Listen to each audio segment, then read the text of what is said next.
On September 4th, 2010, the first of what would be a series of major earthquakes hit Christchurch, the largest city on the South Island of New Zealand. Although this was the largest earthquake of the three major ones that would hit in the coming months, it did the least damage, and amazingly, there were no fatalities. However, many houses were left without power or water for several weeks.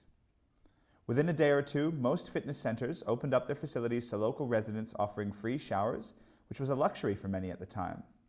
This set the tone for how Christchurch businesses and locals would collaborate to help others in the months to come. On the 22nd of February 2011, another major earthquake hits, and this is the big one.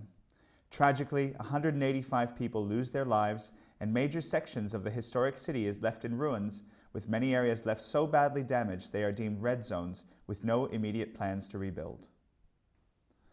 Within a week of the February quake, Fitness New Zealand made an initial assessment of the local industry and identified that nearly all of the major gyms were either closed or being used as essential emergency accommodation. Capacity dropped from 40,000 to 1,000 overnight, leaving the vast majority of independent personal trainers with zero income and no base for operations.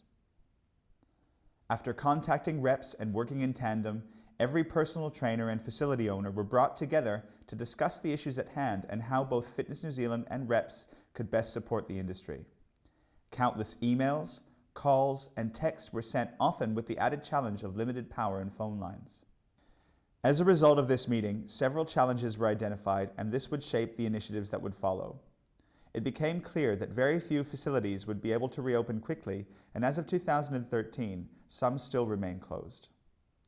Trainers were left without a base and the day-to-day support and network they would receive from a studio or gym, and on a practical level, clients had nowhere to exercise. Also, many trainers were unprepared for the counselor or confidant role brought upon them by this unimaginable disaster.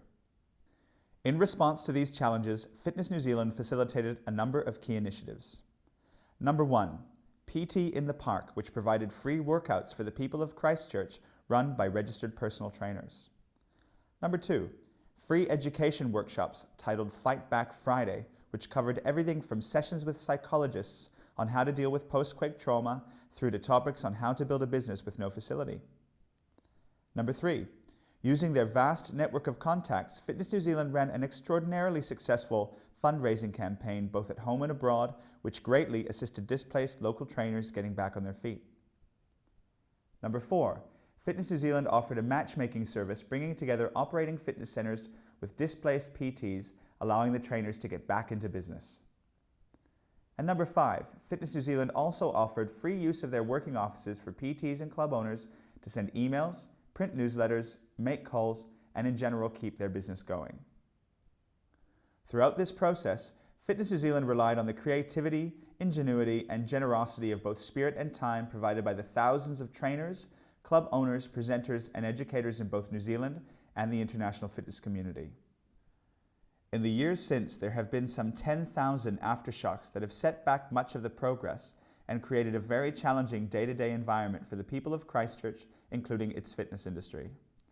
Through cooperation, leadership, and tireless ingenuity and energy, Fitness New Zealand has been instrumental in leading the fitness industry in Christchurch through a seemingly insurmountable and ongoing challenge. In recognition of those efforts, we present them with the 2013 Inspiration Award. Please join us in welcoming to the stage Richard Betty of Fitness New Zealand.